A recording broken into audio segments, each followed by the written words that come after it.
when people buy stuff, they're either running away from some level of pain or something they don't want, or they're running towards this large goal or this, thing that they desire. The goal is to get them to tell you a little bit of the end goal, and then usually the prospect goes right into their current situation. You can go ahead and get into this, but it's like you frame the call, you ask that first question, which leads into current situation, and then we go into the Heaven Island. Where they're at, where they want to be is huge. Like when it's really far, that feels daunting to the person, and they feel like they need external help, aka buying your service, to help them because it's an overwhelming problem and situation.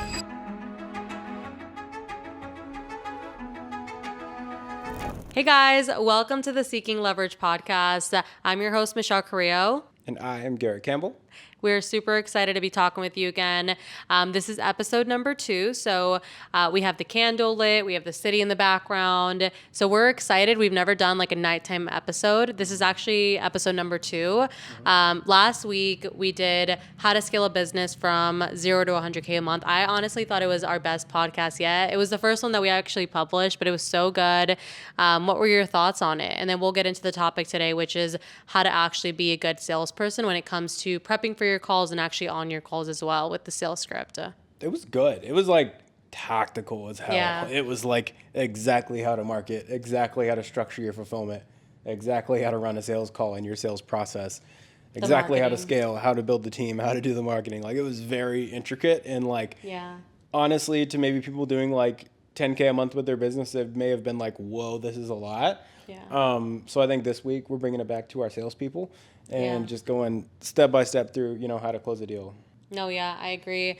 I feel like usually I don't like watching my stuff back because I'm like, I don't know, I don't want to listen back to it. But it was so good that like we literally sat through like all of it. And honestly, like I could watch it back because it was that good. So I'm excited for today's episode.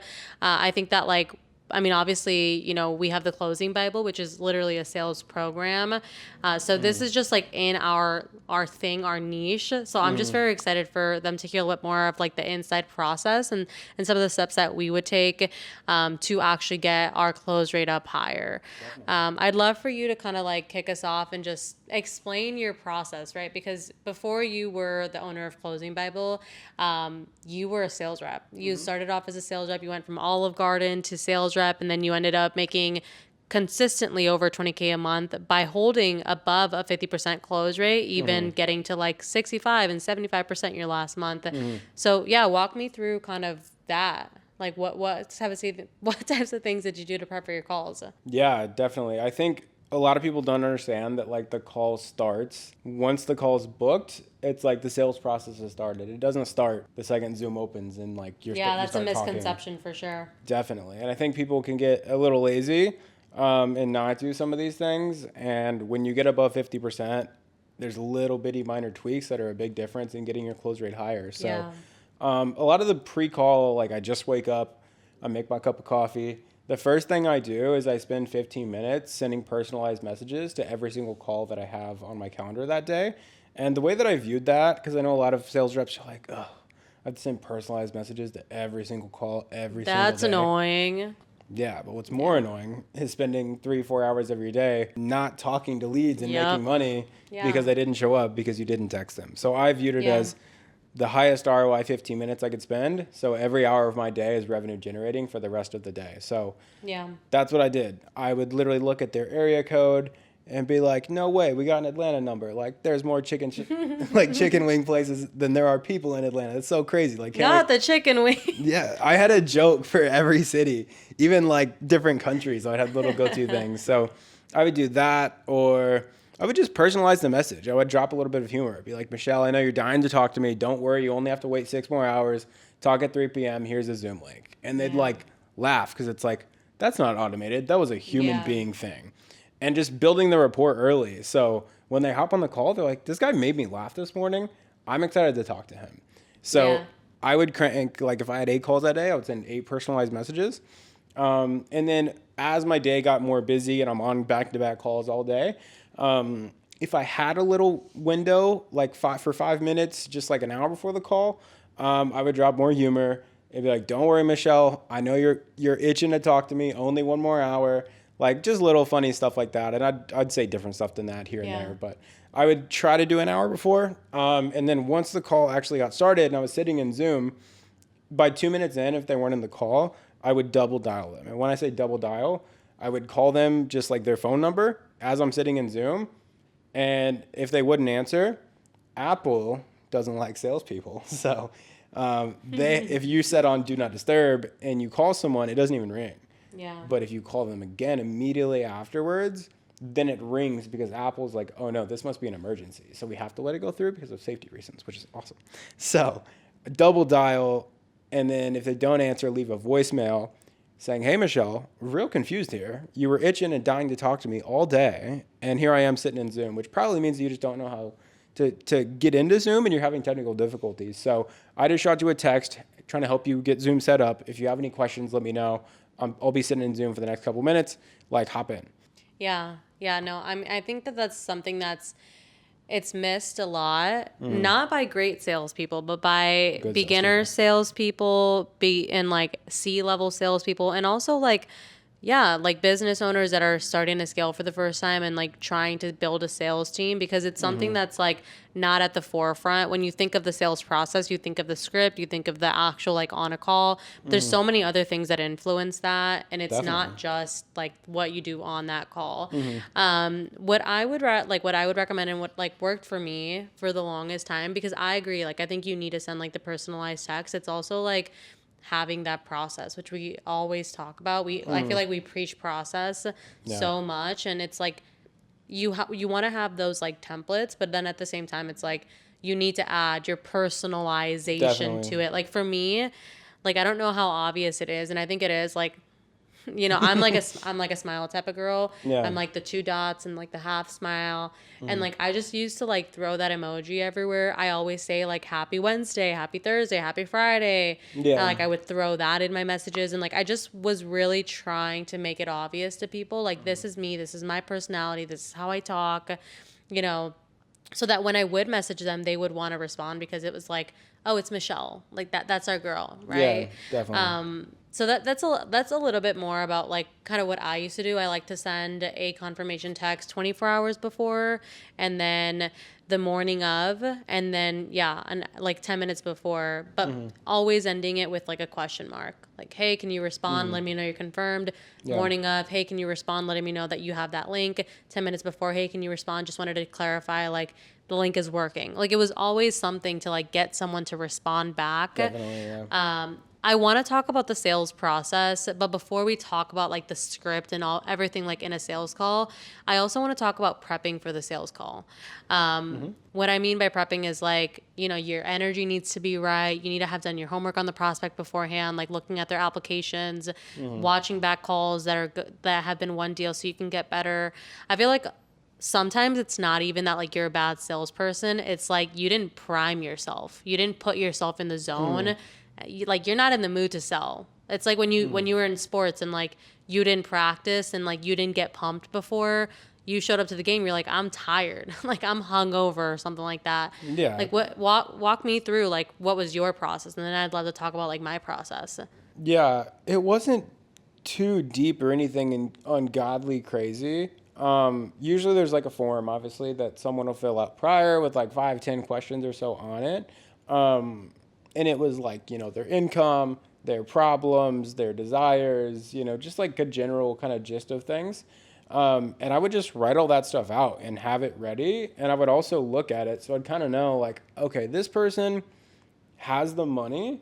They're more concerned about this one thing. Like, cool. Like, take a mental note of that. This person is probably going to buy as long as they can afford it. Money's just going to be a problem. Like, I would just kind of take mental notes and take physical written paper notes on there, because like you only get one first impression, and like literally 5 minutes of preparation for a call can make you look 10 times smarter and make your first impression so much better. Like if it's not like, hey, I know you filled out this whole form and I have access to it and you know I have access to it, but I didn't read that shit. So tell me everything about you. Like you didn't fill that out. Like it just makes you look like an amateur. So starting the call, like, hey, Betsy, like... Betsy, bruh. That's an inside joke. You got to watch episode 1 to know what we're talking about. But know what Betsy. But, you know, hey, Michelle, like, I was checking out your application and I saw you're from this place and you were struggling with this, they're going to be like, whoa, like this person's just like, they're just sharp. They're crispy. Yeah. So it's me. That's all I did. Yeah. No, I mean, I agree. I think that's the basic of it is like write down notes on your prospect. Like, who are they? What is their potential problem? What is the potential thing that they're trying to solve? I also would love to write down practice questions of things that I could ask them to get more context, to figure out more logistics of like why they're feeling this way, how long they've been feeling this way, and also like their emotions. But I think outside of like prepping for that specific sales call on like based on like the application, like something else that I really valued was like I really valued my energy, and like I really knew that I had to protect it and show up powerfully, or else like I wasn't gonna close them. Yeah. Because if I wasn't confident, like if I didn't have the belief and like I wasn't happy, it's like I'm representing the company. Like if I look unhappy, they're associating the company with me, and like this is the feeling that they're feeling they're gonna get when they come inside. And so, I mean, it was the little things. Like I like to work out before. I had like this like note card that I would read where I was like, I'm gonna impact all these people today, regardless of if they enroll or not. Gotcha.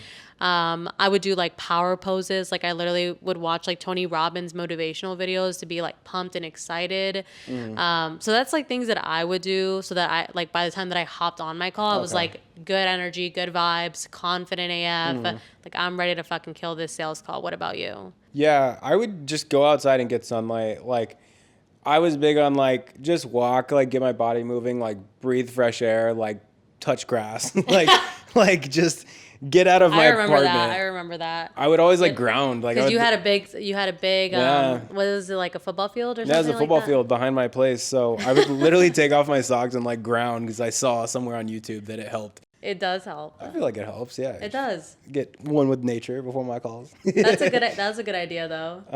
But yeah, just whatever your thing is, I think just like fill up your cup, because sales is like it can get redundant. Like you're having the same conversation on repeat multiple times a day for 5-6 days a week. If you're just like eating like shit, not working out, you're just stuck in a room. Yeah, stuck in a dark room on 3 hours of sleep, and you're just like, all right, let's pound coffee and crank 10 hours of sales calls. Like it's not you're gonna work. Gonna show up like at 50% energy levels, and like that's the perception of the company, because you as a salesperson are the first person they speak to.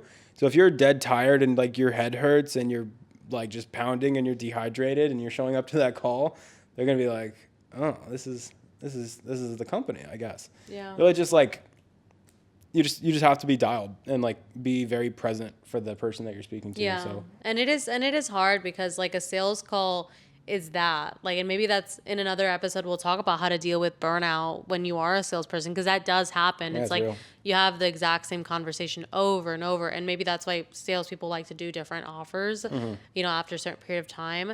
But I feel like if you can take time to like be present with yourself and focus on yourself and like do things like grounding, go to the gym, journal, like do the things that make you happy as a human, prioritize yourself as a human first, and show up powerfully for yourself outside of a sales call. It's like you're going to show up powerfully on a sales call too. It just does take consciously deciding like I'm going to make time for myself before my call. Yeah. So let's get into the call. I know we have not that much time because the last podcast was fire, but that one was like very long. So let's talk about the actual sales call now, the juice.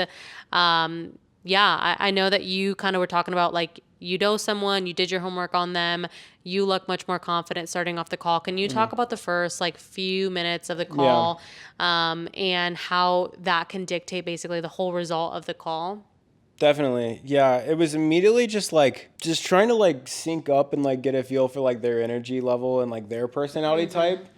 I was just trying to gauge it out. So I would just throw out feelers. Like I'd be like, hey, Michelle, like where you calling in from? Like where you located? Like that was just my go-to, because it's minor small talk, because you don't want to ask like how's the weather, like, you know, you want like something that actually lets you know a little bit about this person.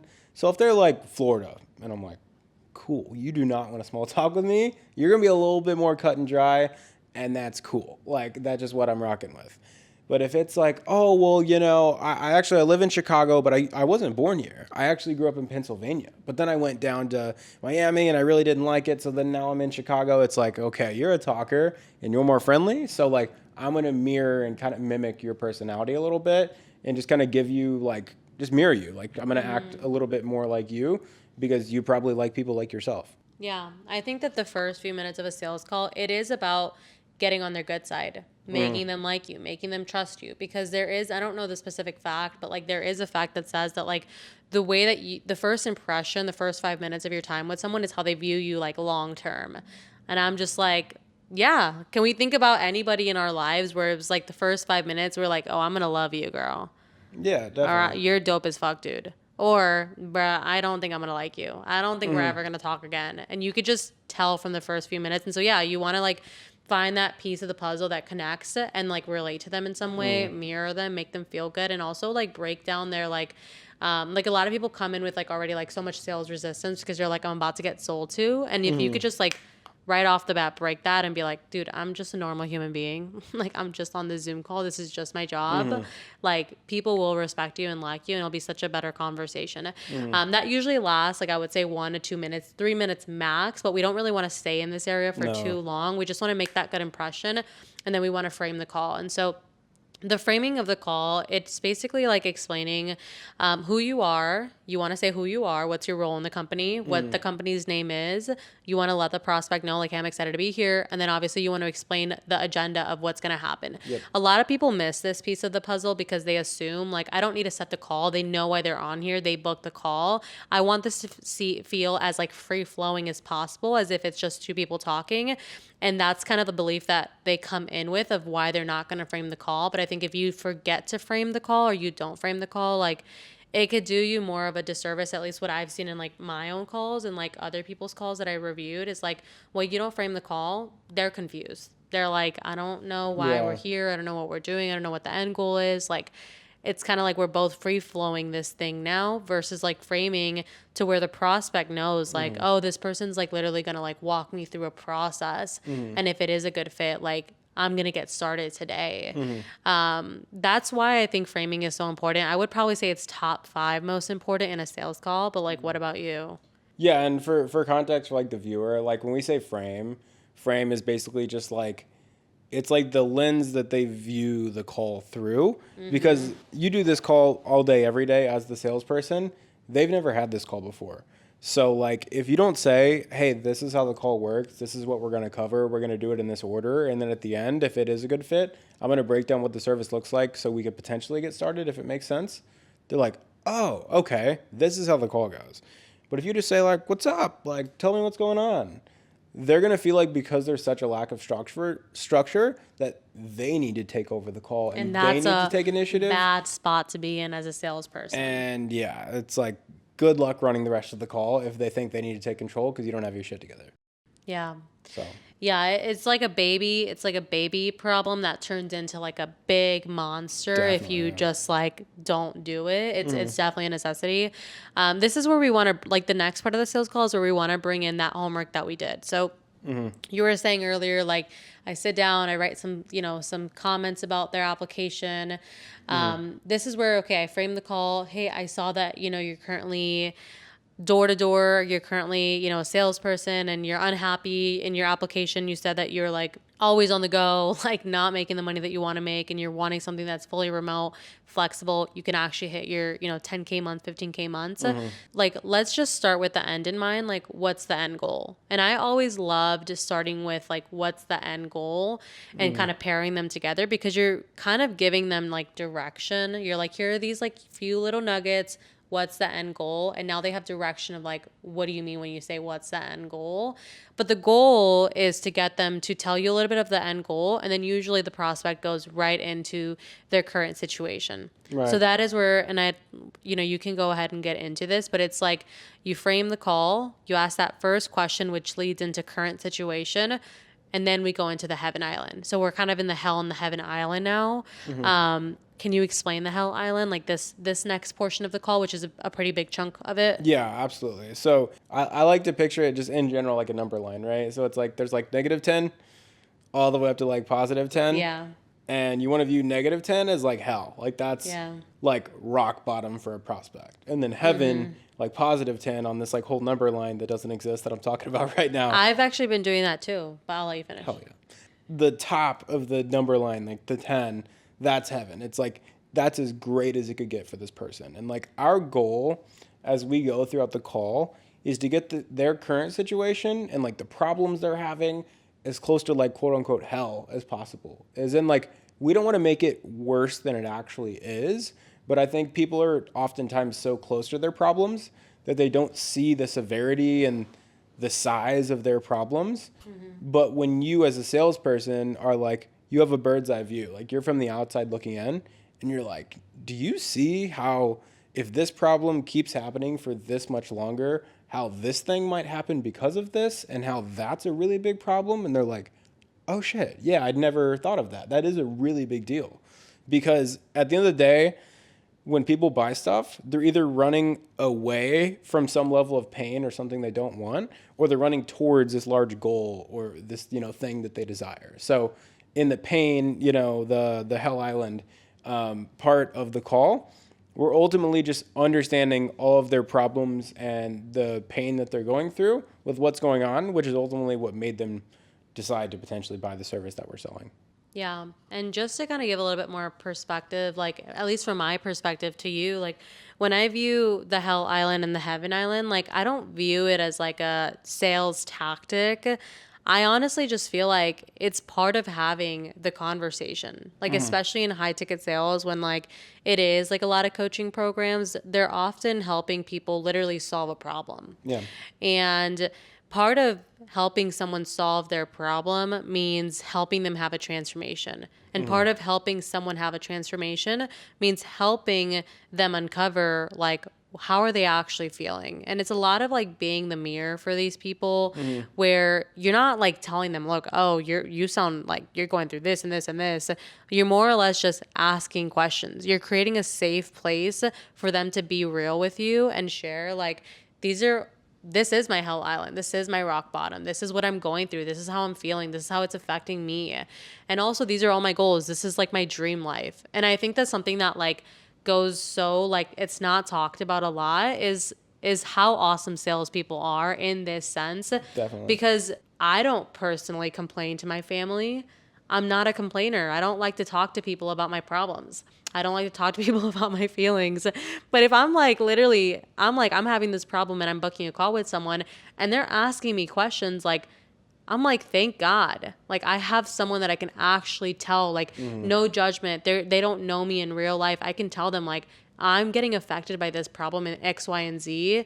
And I need to make a change now. And so I think it's powerful that we talk about like the Hell Island and the Heaven Island, because a lot of times people just don't have someone to like vent to. And having this conversation is often like what helps people make that transformation and say yes to actually like starting the program to solve their problem and change their lives. And it's also funny that you said Hell and Heaven Island, like negative 10 down here and like the positive 10 up here, because you are viewing it in like a vertical sense. But the craziest thing is that I view it in a horizontal way. Side to side. Yeah, like I view negative 10 on the left side and positive 10 on the right side. So when I take my notes, I have a line in between and I'm just like looking at polar opposites. That's funny. So I do it top to bottom.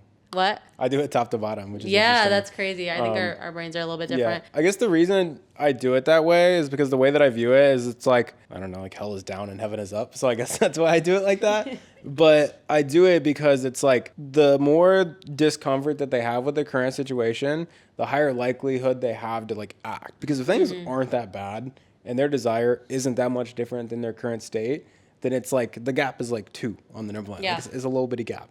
And it's like, people aren't going to spend a large chunk of money to fix a little bit of pain and something that's a little bit better. But if it's, like a really big deal and they're in a lot of pain and it needs fixed now, it's like if your house was leaking and your house was about to get flooded because there's a hole in your roof, are you going to get your roof replaced? It needs to happen now. There's an example of SpongeBob where SpongeBob is like looking in the distance. He's like on the street. He's looking at a house that's on fire.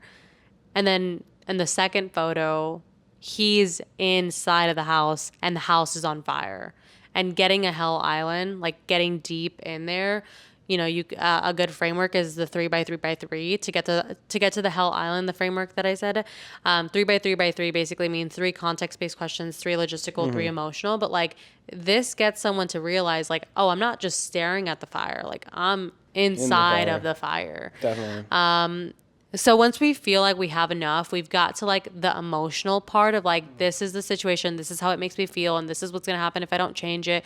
We bounce to the Heaven Island, which is I'm curious, because if there's a stranger who booked the call from the internet, you're a great salesperson. Like, how do you get people to open up to you? Like, you're a stranger. How do you get them like, oh my God, this really bad thing happened, when they're immediately like have their guard up? So how do you get people like deeper and opening up more?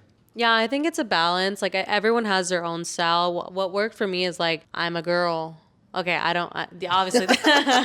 No, it's not just that, but I feel like because I'm a girl, it's like so much more natural to me, like to tap into like that like emotional side where like I just genuinely care. Like that was like part of it, that like I like literally would go into sales calls and I literally just cared. Like I was like, I'm going to help them change the situation. Like I'm going to be a part of this powerful decision. And obviously like the intro, making people feel comfortable, making people laugh, smiling. Like I would start my sales calls with a smile. I just wanted people to like me right off the bat, but also have that authority, like framing the call and getting into this. But as far as like, how do you get someone from like coming in, kind of have their guard up to like literally telling you like their emotions and how they're feeling, is like, you can't go like, so tell me what's the end goal?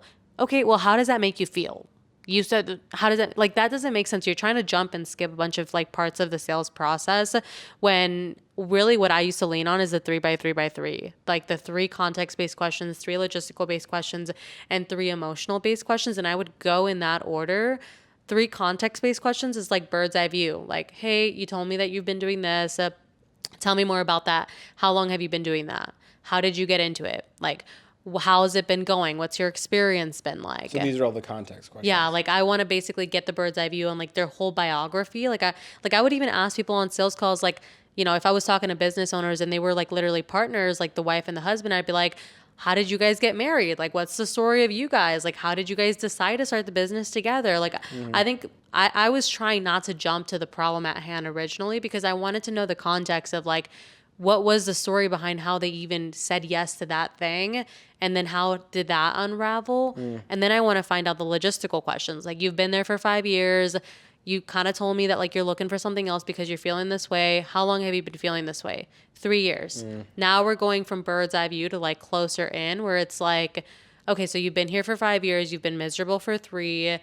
Well, what happened? What happened recently that's made you literally book a call? Oh, well, 2 months ago at work, this and this and this happened. Okay, so it's, you've been here for 5 years, you've been feeling this way for 3 years, you haven't made a change, but in the last 2 months, this happened.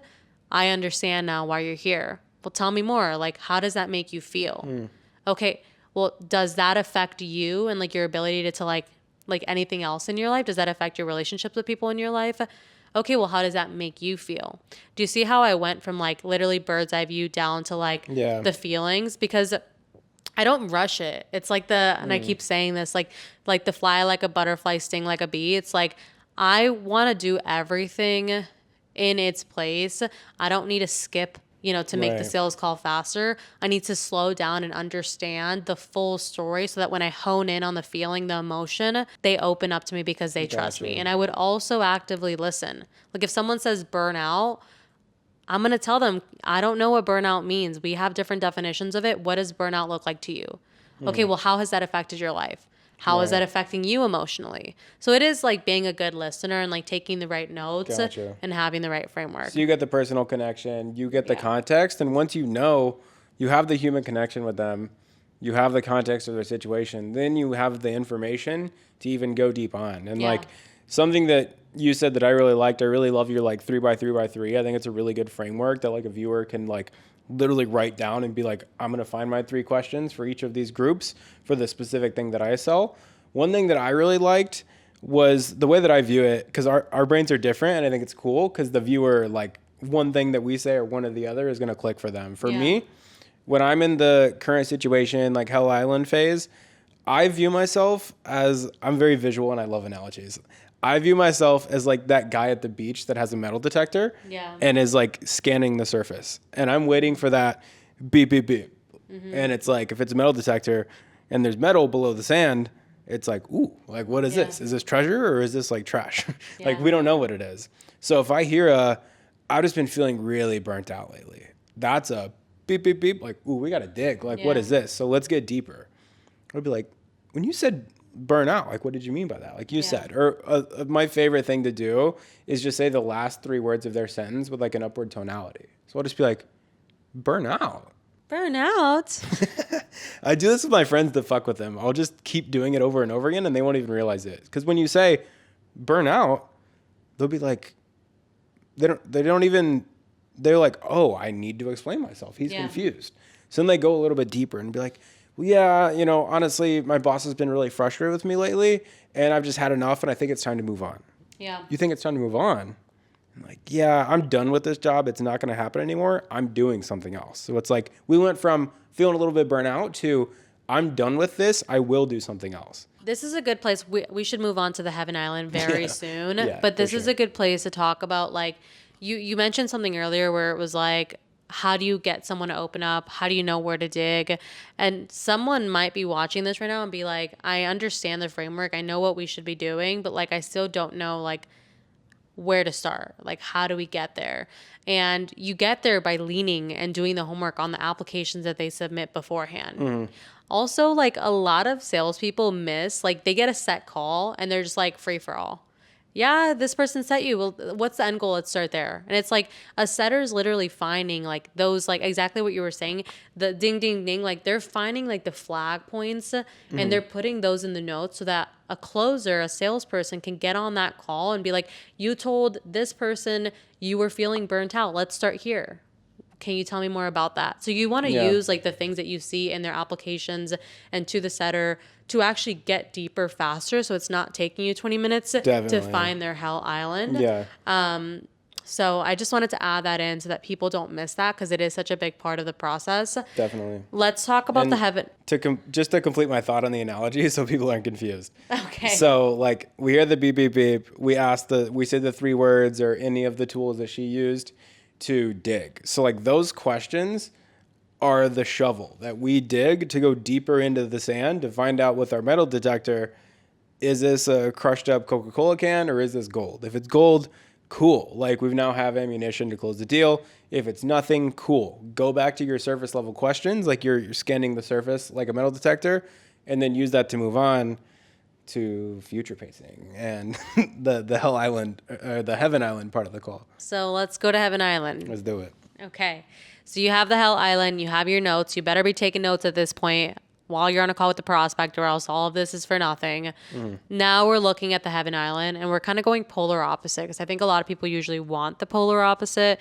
And probably this person's already told you after the first question of what's the end goal, a little bit of a snippet of like what they want. At this point, I would transition and I would literally like in the call, like mirror back what they said. Okay, that makes perfect sense. Like, thanks for sharing. So just so that I can kind of like understand, make sure I didn't miss anything. You're here, here, here, and here. You're feeling this way. You're ready to make a change.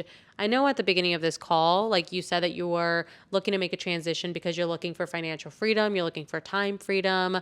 Like, walk me through what does that like, what does that look like financially? Like, number one, how much would you need to be making to just like replace what you're doing? And then I'd love for you to just think bigger. Like, this is a safe space. What is that like dream number that's coming to mind? And I loved making a transition. I know a lot of people lean on like only one financial question, but I loved asking for 2 numbers because I would get their realistic goal and then I would get the goal that's going to wake them the fuck out of bed to actually change their situation. So we start there. Do you have anything that you want to add here before we actually get into like the plus 10, like getting that like Heaven Island? Yeah, I think, especially assuming we're selling something that has a financial ROI, which most of the things that we sell do. Or like a physical ROI, like fitness programs. I mean, yeah. Like losing a certain amount of weight for a fitness program or something like that, for sure. Confidence, but regardless, like whatever the goal is, usually the exact goal isn't actually the reason, right? So if the goal is like, oh, I want to make 20K a month or 100K a month or 5K, 10K a month, whatever. Like, oh, I want to make 10K a month, or be like, oh, interesting. Obviously, like, if anyone could press a button and like make another 10 grand a month in their bank account, like, who wouldn't press that button? But like, what makes you actually say that number in particular?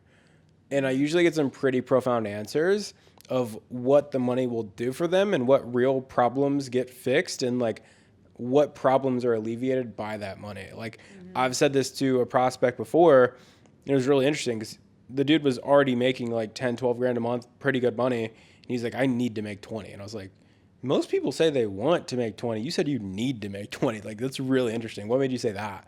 He's like, dude, I live in Atlanta. I have a pretty expensive apartment. My girl lives in New York City. We've not talked to each other for 3 weeks. Like, she's been upset with me. And I know if I don't have the money to get an apartment in both cities, I might lose her. And, like, that's the girl of my dreams. Like, so I need to afford both apartments in both places, or else I don't think I'm going to have a relationship anymore. So we went from, 20K a month sounds cool, to, like, if I don't make this much money, I might lose the girl of my dreams. And that's, like, a huge motivator for buying something that makes someone more money. So yeah, totally agree. I feel like now at this point we're in the Heaven Island. What we're doing is the same thing with like the metal detector and like the flag points. Like we're looking for opportunities to ask people to elaborate. Like what do they mean? And I think that obviously like replacing an income is great if it's like, oh, I want to be able to do it remote or like whatever it is. That's a good starting point. But like what we're trying to do with the Hell Island and the Heaven Island is like we want them to both be really big, but we need the Heaven Island to be like quantumly bigger, like way bigger, so that there's like a gap between like the Hell Island and the Heaven Island, and they understand that they can't get to that Heaven Island that they really want to get to without you. That is where you can position yourself to have frame and basically just position yourself to be able to provide a really good solution to where they can't say no. Yep. So for example, they say they want financial freedom or they want time freedom. Like at this point, we know they're like numbers, or maybe their weight goal. What we want to do is we want to elaborate more on what they're saying. So it's like you said you wanted exactly what you said. Like you said you wanted financial freedom. Like walk me through in your dream life, what does financial freedom look like to you? What does time freedom look like to you? Why is it so important to you? What would you do with all your free time? Let's say you solve the problem of like wanting to pay your bills. Let's say you solve the problem of like having 2 apartments in New York and Georgia. Like you solve that problem. Yeah. That was like your big goal. What next? What churches would you give back to? Where would you volunteer? Like, what are you going to do? And I think that if you can like get people in the frame of mind because of like thinking bigger than just like intrinsic, now they're dreaming big. Because I think the first stage of like thinking about like success and like that Heaven Island is like, how can I keep benefiting from all of this? Yeah. But I think the next level of it when you can really get like, you just like can build an even bigger Heaven Island is like when you stop thinking about yourself and can get the prospect thinking about like, where would they donate? Where would they volunteer? Where would they travel? Why would they travel there? Yeah. What does it mean to them to be able to do that? Yeah, I feel like you're really good at helping someone like visually in their head like paint a real picture of that future, because that's literally what future pacing means. It's like taking a prospect out of a mental state of like, should I do this or not, or how much is this going to be, or it's basically like taking them from the state of mind of like yes or no to what would look like, assuming I do say yes, what does life look like after the fact? And then visualizing their life after already making the purchase and the benefits of that purchase and reaping the rewards of that purchase. Yeah. So. Thank you. No, I honestly, that was my favorite part of the sales call. Like I could take sales calls I'm not on them anymore, but I really loved it. Like I loved being a part of someone's transformation. They're and so like fun.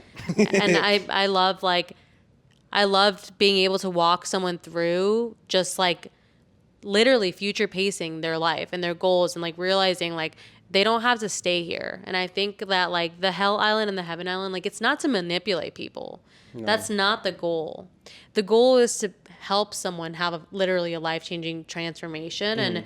And it was just fun. That's why I feel like I was really good at it, and why I closed really well, because I just like genuinely cared. Yeah. Which is like you can know the process, and like you can do the process, but if your heart is not there, it's like, dude, just fucking sit down. Like, it's not gonna work. And I like what you said about it not being manipulation, because to be frank, like, we're getting all this context on them because if we find out that they have a terrible mindset and really bad limiting beliefs and no money, and they need to make money in 30 seconds after they pay, or else they're going to be all pissed off, it's like, cool.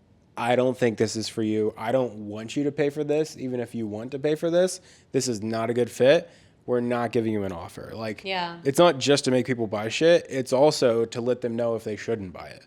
Yes. And then one more, like a third add on to that is like, this is also so that we can find out as like the salesperson, like what are their limiting beliefs? Yeah. Like what is their train of thought? Like how big can they dream? Where is it that they get stuck? Why do they get stuck there? Because if we don't get that deep, we're not going to know why someone's not making a decision. Whether it's a yes or a no, like at least we would be able to figure out like, oh, this is how they think. This is their beliefs. Like, can I be honest with you? Like that belief's not serving you. That belief's kept you in this exact same hell island for the last 5 years that you've told me you've been miserable. Yeah. Are you ready to make that transition and stop believing that belief?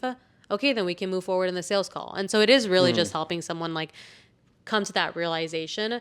And then just to kind of close off the hell island and the heaven island, like what we're doing here is, and this is for all the people that think that it's woo woo, you know, you like to say that woo woo, like manifestation, that shit like that. I'm a big manifestation person. Everything that I've done in my life, I manifested. This fucking apartment, we manifested. Moving to Miami, we manifested. Getting engaged in the summer 2024, I'm manifesting as we speak. But like, honestly, what a salesperson can do on a sales call is you can create such a safe space to help someone else manifest by you asking the right questions, the context-based questions, the logistical-based questions, the emotional-based questions, and allowing someone to picture that in their mind. All you're doing is you are allowing them to manifest and like dream. And what's his name? Bob Proctor used to say like things happen twice, once in your mind, the second in the physical world. And so when I was going into the Heaven Island, I was like, we're doing this because things happen twice. Once in your mind, the second in the physical world. So you tell me all those dreams that you're scared to say out loud, because if you can't say them to me or say them out loud, like they're not going to happen in the physical world. Right. So that's the mic drop I had to say on that. I'm ready to move on to like the next part. Yeah. And for context for like the viewer, because you're like, wait, we've not talked about the product. We've not talked about how much it is. Like, what's going on here? If a call is like, we'll call it 45 minutes long, we're probably at like the 30-minute mark by now. I would say 20. 25. I would say 20. 20-minute mark. If you're at 25, you're going to have a 50. Sure. 9-minute call. Yeah, might be hitting an hour with the call. So we'll call it the half-ish waypoint of the call, 20 minutes or so in.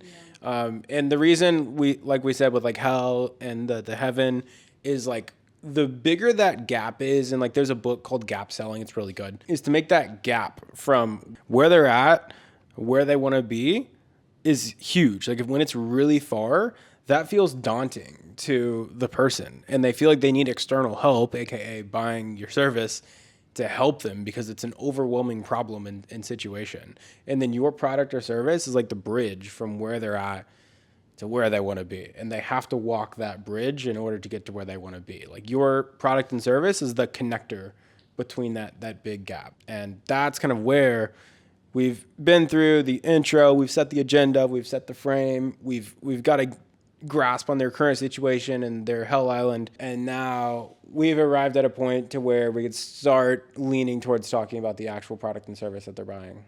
Yeah, I think it's really crucial that we don't skip to talking about the product too fast, because definitely we don't need to talk about the service yet. Like we don't even know if we can help you. And if we jump to that, it's like we're trying to sell the service so hard that we forgot to like personalize it, make sure that it was in alignment. But yeah, I mean, purpose of Hell Island, Heaven Island is to find something called a high level promise, which is like literally like, where are they? Where do they want to go? And what is that one thing that if we can solve it for them and allow them to cross that bridge, they will say yes in doing the program.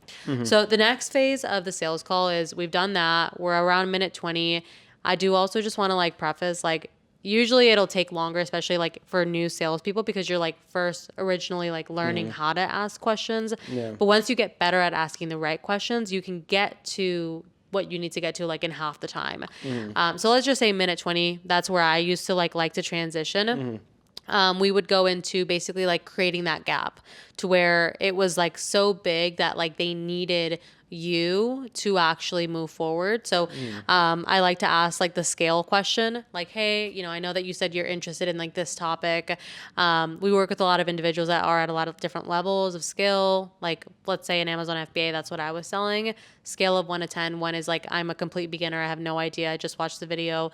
10 is like, I'm an expert. I need help getting even better. I already have the result, but I want to get better. Where are you at? And a lot of people usually would say like, I'm a 2, I'm a 3, I'm a 4. And what we were trying to do, even with that first initial like scale question, is get them to realize like, I'm not an expert in this topic. Yeah. I need external support. And Definitely. So it goes into a little bit of a pitch of like, you know, you need this and this to actually be successful. Breaking that down a little bit more about this first thing that I just said, what is your knowledge on that? Okay. What about the second thing? What is your knowledge on that? And it's basically like allowing someone to realize like, I don't know a lot of what I'm supposed to know here, so I definitely am going to need help with this. Yeah. It's like a healthy oh shit moment. Yeah. Yeah. Yeah. It's really well said. I would always just recap everything. So like I would go through a future situation and then I would just recap. I'd be like, cool, Michelle. So just so we're on the same page. And then I'd just give like a Cliff Notes, just a very condensed version of the whole call and be like, is that all accurate? That lets them know, A, like, holy shit, this person really listens to me and they explained my situation better than I could have explained it. And then it's just like, whoa, like we got to do something here. It's just that kind of that oh shit moment. I guess did it in a little bit of a different way. And every salesperson does things a little bit differently and kind of injects their personality in a little bit of a different way. But that was that for me. And then I would always give like a relevant client testimonial. So I'd be like, Michelle, you know, you're a teacher. You remind me so much of our other client, Hallie, who was a teacher too. And, you know, she had the same problems you were having. And she also had kids and she wanted to, you know, make this much money. And now, you know, she's making XYZ money and she has so much more free time and yada, yada, yada, yada, yada. And it's like, because of that, you remind me so much of her and we've already helped someone just like you. So we know you're going to crush it. And for that reason, I'm allowing you, like I'm going to give you an offer. Let me break down what the service actually is. Do you do anything else before you like actually give the offer and like pitch? No. I mean, it's like the bridging the gap. Like, yeah. If I could show you how to do this and this, like, would it be a no-brainer decision for you? And then like the pitch codex, like, okay, you know, what I'm about to walk you through is going to be our whole A through Z process. Like, this is going to be how we help you cross that bridge. Yeah. Do you have a pen and paper? Like, I would like, this would be the part in the call where like I would reiterate, like, get your pen and paper out because like I'm not about to just like pitch you. Like, take some notes so you can ask some questions. But no, I mean, I think that like the Hell and the Heaven Island took the most. First 20 minutes, this like middle gap where you're recapping and like creating a little bit more gap, that's probably like 5 minutes. Yeah, it doesn't have to be like that long. And then we just go straight into pitch. I don't have a lot of like, I don't want to get into too much about like the actual pitch because it's really long, but I do want to give some tips around it. A lot of salespeople will have a script from their company, which is great. You want to lean on that. But one tip that I have for salespeople is like, when I first started, like I had this like tendency of like, especially during the pitch, over explaining everything. Yeah. It was like I said the script and then I was like, and this and this and this and this and this and this, because I was like, I want them to know that like I know my shit and I also want them to have all the information. But what I would just do is I would create analysis paralysis and I would get people overwhelmed because I was like making it extra long to where it was like 20 minutes of the Hell and the Heaven and then another 40 minutes in the pitch and we hadn't even got to price drop. So what I would recommend is I would just recommend simplifying it down. Like, simple is digestible. And that's something that worked really well for me. And then also pausing a ton during the presentation and making sure that I was saying like, what questions do you have, so that they could actually get their questions answered. And it was all digestible to where at the end of the call, like they could make a clear decision because we got through all their questions in a way that was digestible. What do you want to add to that? Yeah. I mean, again, with your pitch, keep it as simple and digestible as possible, because you want to explain what they're getting so that there's not confusion, but you don't want to give them more things to think about and overwhelm them. So they say they have to leave and go think about it because you confused them and created more questions than were necessary. Yeah. So like Hermosi is always like, sell the vacation, not the flight. Like you don't want to get in the weeds of all these intricate little bitty details that don't matter. But also like a question that I would ask right before pitch that would help me pitch is like, just so we're on the same page here, I want to make sure we're in alignment. If we're selling a fitness coaching program, like what's something that you actually look for in a fitness coaching program? Just so I get a feel for that. Yeah, I like to ask that too. Accountability, diet plans. Like I just don't know what to eat. Like, okay, cool. I'm not going to yap about the workout videos for 20 minutes. Like I'm going to talk about fucking accountability and diet in the diet plans. So it's not that I'm like going to lie or say we, have something that we don't. It's just that if we have the things that they care about the most, I'm going to talk about those things. And then when they buy it and then they see all this other stuff, it's like a bonus. It's like a cherry on top. So you don't have to talk about all the stuff that they don't care about. Yeah. I think a lot of something that I love teaching, I love teaching, I love doing, is I learned this from another salesperson that I was on a team with a couple years ago. And he would use this framework where he would use 3 umbrellas and they would be like symbols. And the 3 umbrella topics were like, why now, why the vehicle, and why that program specifically. And by vehicle, it's kind of like, let's talk about the fitness coaching offer. It's like there's a company, the specific company. Why that specific company? Why like now? What's happening in your life right now that's making you want to work with the company? And like why fitness? Why does it matter? Why not something else? And so when I was like on sales calls and I was going through all of this, I always in my notes had the 3 little umbrellas with the why now, why the vehicle, and why the company. And when they would say little things like that, like I really want accountability, I really want community, I'm like, under the why the company umbrella, I'm like community and accountability. When they were like, I want something, let's say fitness, like I want to do this now because I've been not confident for like years and like I'm ready to make a change. I'm writing that down. Why like fitness specifically? It's like, whatever it was, like I would try and like listen for those snippets and like jot them down so that every opportunity that I got, especially in the presentation, I'm like, bam, bam, bam. These are all the things that you were telling me earlier that you were wanting. We have this for you. And it's like it's still the same offer, but it's the way that you're like angling your presentation to basically allow the program to fit this person and what they're looking for like a glove.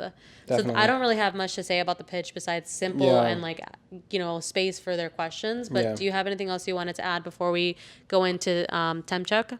Yep. Just make sure it's a dialogue. Like I've seen far too many salespeople just be like, okay, it's presentation time. No one talk besides me. I have my slides out. I'm going to talk for 20 minutes. You're not allowed to speak. And it's just like, when you do that, if you say something that confuses them, I don't know if you've ever done this when you're in a conversation where you're like, ooh, I have a question now. I'm going to focus on my question so I don't forget it. And then they've spent the past 10 minutes trying to remember their question and zoning you out.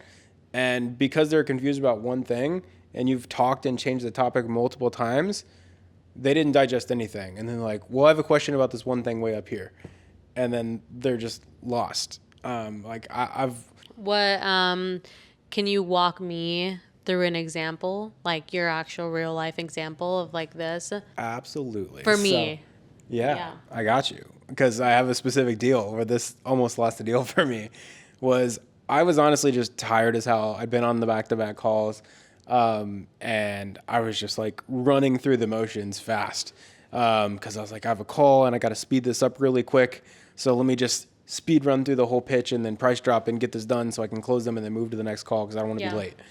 So I went into the pitch and I just started yapping like fast, like ripping through everything. And like I basically explained like the modules they were getting, the coaches they were getting, the coach they'd get assigned to, our strategy and why it's better, and the community and everything that comes with it. And then I was nearing the point of price dropping and be like, by the way, any questions on that? And they're like, yeah, like that first thing that you said, do you have a video on this? And I was like, oh boy, that was a long time ago. I'm like, yep, yeah, we have that. And then I price dropped and he's like, that's way too expensive. And then I objection handled, and we'll get into objection handling kind of soon. And he gets into all this stuff. And long story short, I objection handled for like 15 fucking minutes. And we get to the end of it, and he was like 15 minutes. 15 minutes. And we get to the end, and he's like, so you're telling me $7,000 and I can't even get a one-on-one conversation to get some damn help. And I was like, dude, we have a one-on-one call twice a week. He's like, are you serious? Okay, let's pay. And I was like, you thought it was expensive this whole time because I didn't give you room to talk and dialogue back and forth with me. So you zoned out when I talked about the one-on-ones. So you forgot you even had them, and we've had a pointless conversation for 15 minutes. So that's an example. Thank you. Yeah. Thank you. Okay. We're trying to make this like podcast under 45 minutes. This shit is, I think we're at minute fucking 50. Did you check your clock? Okay. So the next part of this is the temp check. Right. We'll finish the presentation. Any questions on this? Obviously towards the end of the presentation, like really fast, we should be like solving their problem. Like we should like lean up to like, and by doing this, like that goal that you told me earlier, this is going to be the process that you're going to follow. And this is going to solve your problem. Yeah. Does that make sense as far as how we're going to get you to your goal? Yes. Okay. What questions do you have? No questions? Okay, great. Now what we're going to go into is we're going to go into what I like to call a temp check, which is pretty well known in the industry, I would probably say. What's a temp check? And a temp check is basically like, it's just asking someone on a scale of 1 to 10, where are they at on the program specifically. And when people hear that, especially salespeople that are already in sales, they're like, I don't want a temp check. Like, I'm not that person. Like, you know what I mean? Like, I'm not doing it. And that was me. Like, I was the girl where I was doing it for a little bit and then I stopped doing it because I just felt this like cringy, like gut feeling where I was like, I don't want to do it. Like, people can just tell I'm being salesy when I do this and like, it's going to lose my deals. And so I had to like, literally like one time I was talking to like one of my mentors, and my mentor's mentor actually got me on a one-on-one with him. And I was like, I'm not temp checking. And like, I know this is a really dumb topic. Like, I know that you can spend your time having so many more high level conversations, but I need you to explain to me, why do I ask on a scale of 1 to 10? What the fuck is the purpose of that? Because right now I'm not sold. I'm not doing it. And I'm literally leading, like I'm like the top sales rep here. So if I'm not doing it, sales team's not doing it, none of us are doing it, and we're not closing. Dang, what was his response? He was just saying basically a temp check is, it's like the last, like imagine a gate, like literally a gate. It's the last place that you go to before you cross that gate. And so everything before that gate is just a conversation. Like there's no objections yet. It's literally just a conversation and we're solving problems. But after that gate, and after we price drop, now we're handling objections. And it's an uphill battle to close someone with a bunch of objections than to have just solved those problems when they were baby problems before we actually said the number. Because once we say that number, people are now in a buying frame of mind. All they're thinking about is that number and how they can defend that number and like what's in their bank account. And so this just allows you to have a better conversation with someone before you get to the price drop. So a temp check is saying something along the lines of this. Like literally treating this in the way that I like to teach this to the people that I mentor is like, treat this as a stop sign. Like we don't want to just say, okay, great, great, presentation's done, scale 1 to 10, where are you at? That's literally like sprinting through it. What we want to do at the temp check is we want to literally be like slowing our tonality, slowing down, making sure that we're making eye contact, being clear and authoritative when we say it. Like, great, let's talk about like next steps. Like when you come in and work with us, it's extremely important to me that you feel all in to the process. Like our coaches are all in, so it is important to them that you feel all in. So on that scale of 1 to 10, 1 is like, this is not what I'm looking for. Like, this is not for me. It's totally all right if that's where you're at. But 10 is like, this is exactly what I'm looking for. This is what's going to get me to my solution. Like, where are you at on that scale transparently? Mm-hmm. And I would just wait. And before we get into like what I would recommend, like once they actually say the number, the reason that I treated it as a stop sign is because I wanted the person to know, like, this is a serious conversation. I need to know a real answer. I need an authentic answer. And I'm also like putting a focus on like, you know, because I think it could be an easy mistake to be like, I think that you're great. I want to give you an offer, but like, where are you at? Do you want the offer? Do you want to do this? And so framing the temp check like this allows you to flip the switch to where you're like, hey, like for me to be all in and like us move forward with next steps, we need to make sure that you are all in because that's what our coaches care about. It's like, I'm not giving you an offer until I know that you're committed and that this is actually what you want to do. And so that's why I frame that way. Once we actually temp check, they say I'm a 7. I loved to always focus on the positive first. And I'd be like, that's great. Like, why 7? What's got you all the way up to a 7? And get the bullet points. If they're like, oh, you know, the vehicle sounds good. You know, I whatever it is, like, I want to make sure I know what are the points on the program specifically. Oh, that's great. Well, what about the program specifically is getting you up to a 7? Like, what we're doing at this point is we're like getting armor from people of like all the things that they love.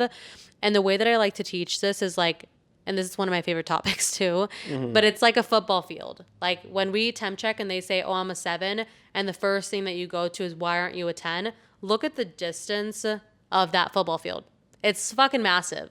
Like you're literally doing an uphill battle versus like, okay, well, that's great. What's got you up to a 7? Now we know what's got them up here. They're focusing on the positives. And now when we say, well, what are the last pieces of the puzzle that's keeping you from being a 10? The gap is shorter of like us solving that problem so that they can move forward. Anything that you want to add on the temp check specifically? No, I know you love that topic. You explained it really well.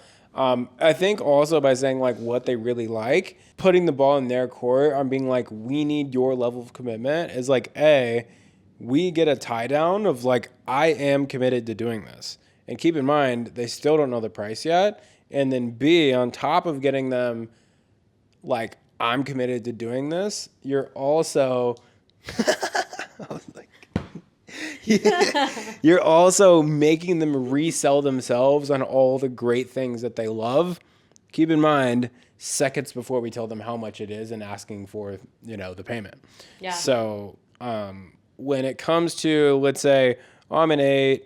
Oh, what? That's an 8. That's so high. That's so great. What makes you say an 8? Because of all these great things. Cool. What would make it a 10? Oh, it's this and this. You deal with those 1 or 2 things they say that would make it a 10.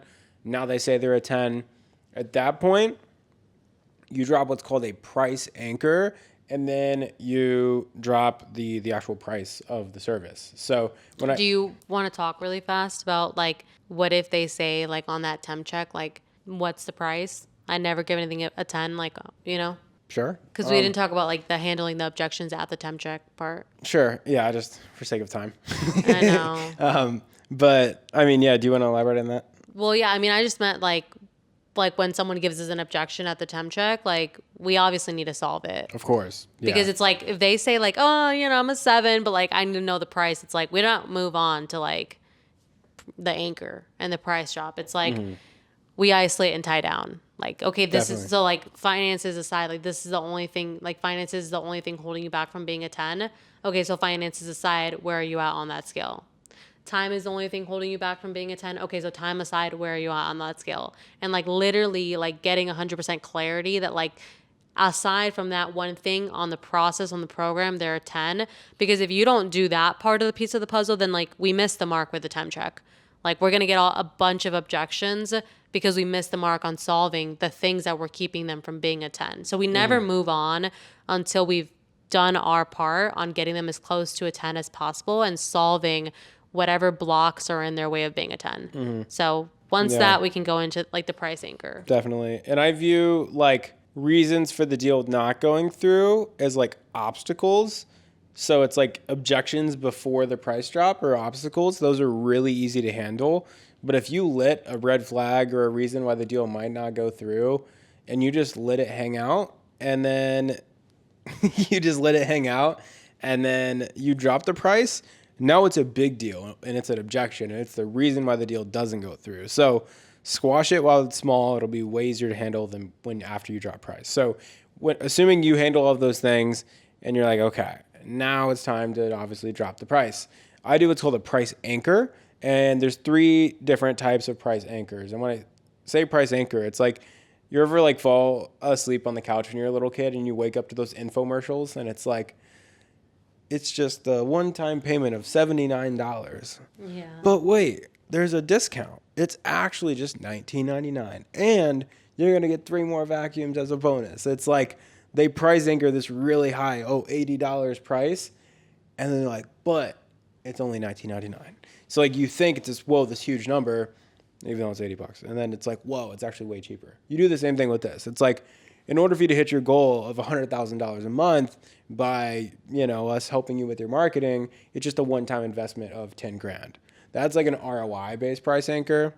There's a lost money price anchor, which is, after, you explaining everything to me, this is ultimately like you're missing out on 30 grand a month every single month that you don't have this problem solved. And it's just a one-time investment of 10 grand to get started. It's like, man, that's like, I am losing that much money. Who wouldn't spend 10 grand to save 30 grand a month? Like that's 360 grand a year. Like that's a lot of money. It's a no-brainer. And then aside from that, this last one, the third one, is like a competitor's price anchor. And this only works if your solution is cheaper than other people's.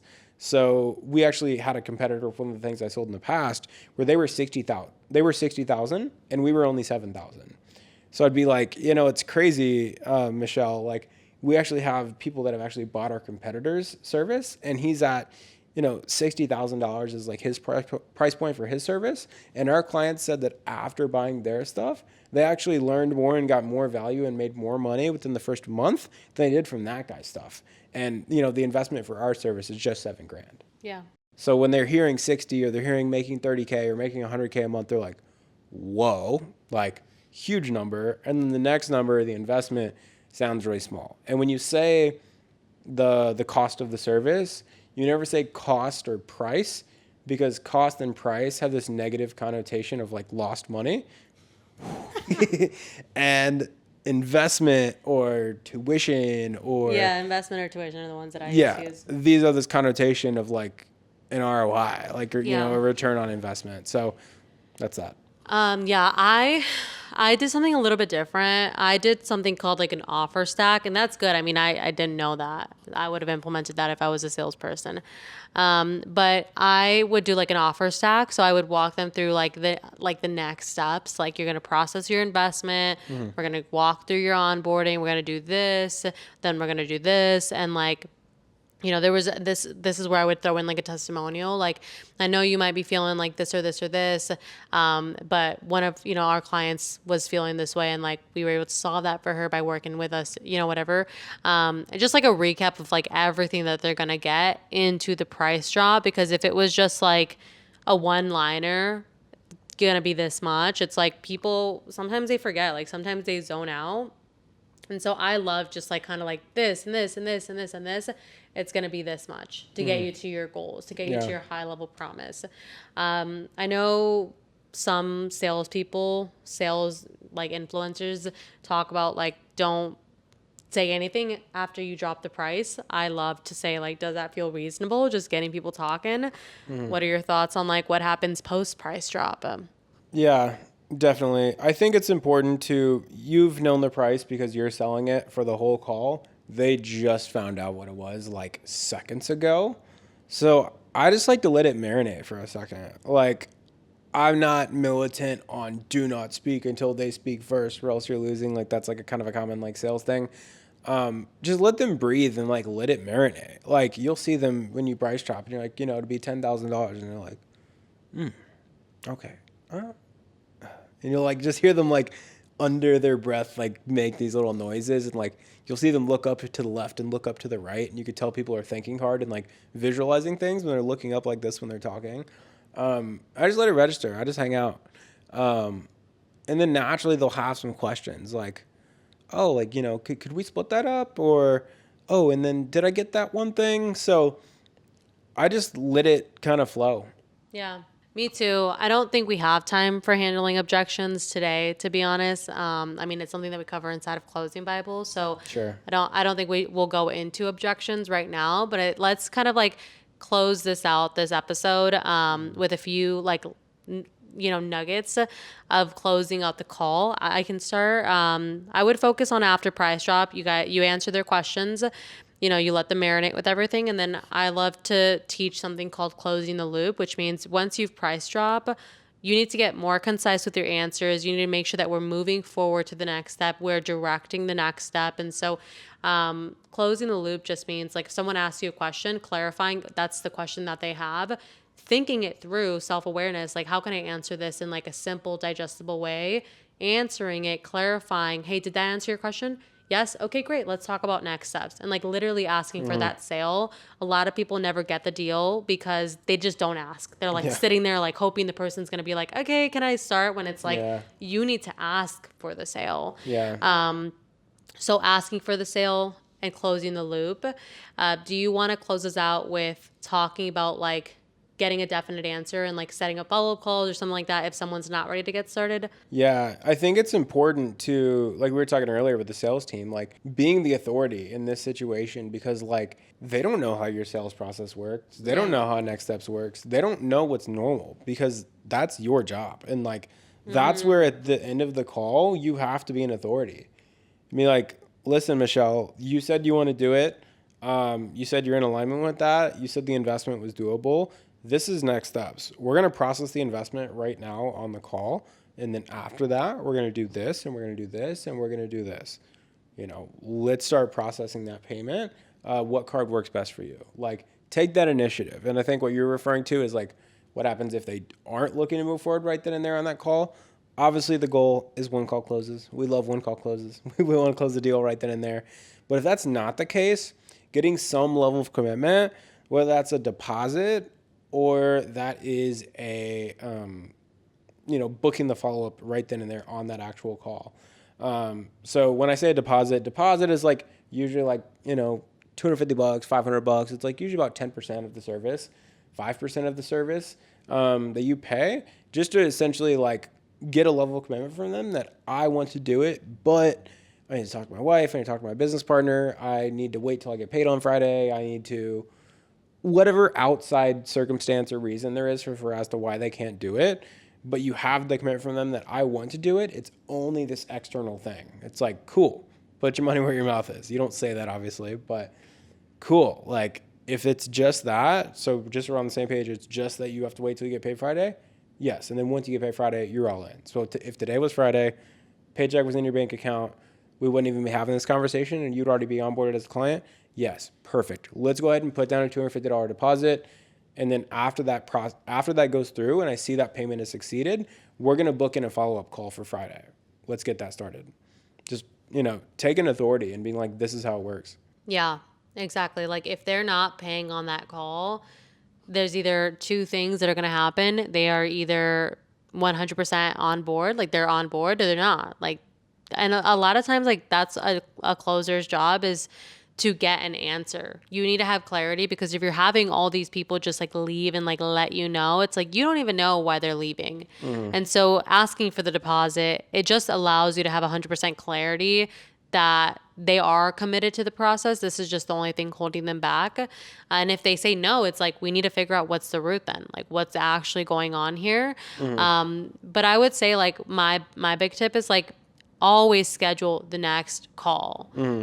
Now, of course, once you've started implementing deposits, always schedule the next call when you get the deposit. And if they don't want to do the deposit, then I don't do the follow-up call. Because at that point, if you can't commit to $250, probably are not going to pay $6,000, $8,000, $10,000 because you probably are just like being nice. And that's okay. But like that is where it's a salesperson's job to like be able to have the self-awareness, like, oh, this person's trying to ghost me. Like, I need to hold them accountable. Yeah, that's called BAM fam. Book a Bam, meeting. fam. Book a meeting from a meeting.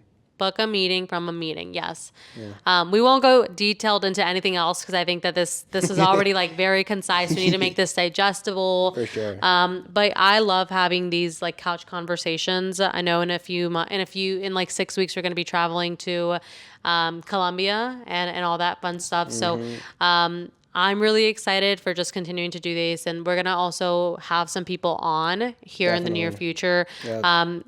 I want you to just like share like some of like the vision that we have for like the podcast, and then we'll kind of end things here. So our vision for the podcast is like, obviously as of now and for the next couple episodes, it's going to be me and Michelle giving free game, which I know is more than enough and you love it. And that's why you're watching. Woo! But we have some really cool fucking friends that are really intelligent in so many different things, whether it's like yacht rental businesses or, you know, med spa businesses or gyms or like being like Chicago's best personal trainer or motivational speakers, or whether it's a lot of my friends and maybe even businesses that we staff sales reps for and sales talent for that run really successful 7-8 figure online businesses. Yeah, so you guys will see more of them. We're really excited. This couch is just like, there's just so many awesome conversations that happen on it. So we're excited to just bring that more into Seeking Leverage. Thank you guys for listening in, and we will see you guys on the next one. Bye. Peace.